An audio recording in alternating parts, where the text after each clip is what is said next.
سلام میکنم خدمت دوستان و مشتریان محترم. صفوی هستم از آکواریوم نسیم دریا. امروز برنده خوششانس مسابقه هفتگی آکواریوم نسیم دریا مشخص میشه. جایزه این هفته گلدفیش کندشیری مشکی طلایی بسیار زیبا برای مشتریان عزیزمون که آکواریوم گیاهخوار دارن و یا اژدر آلبینو چشم قرمز برای مشتریانی که آکواریوم گوشتخوار دارن.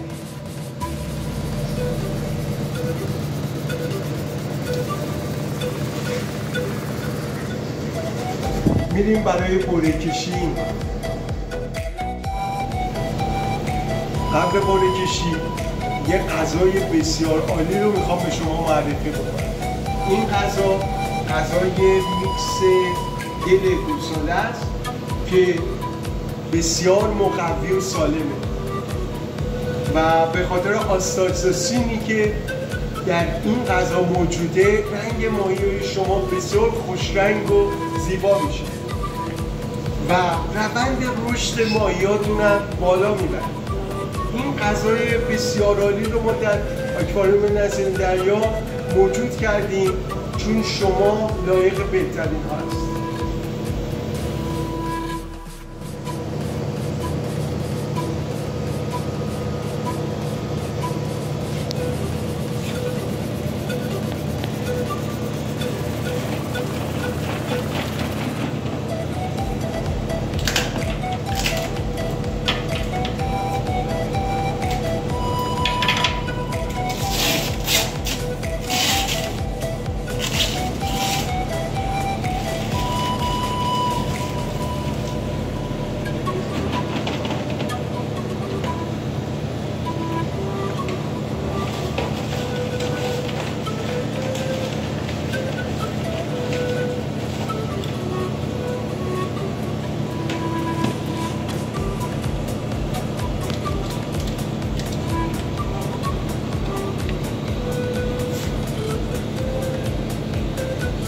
برنده خوششانس ما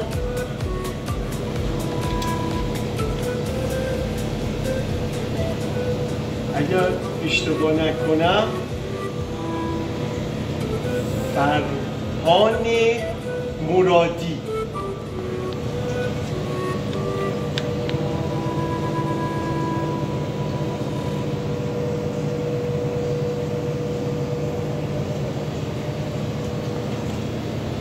تبریک بهشون میگم، مبارکشون باشه.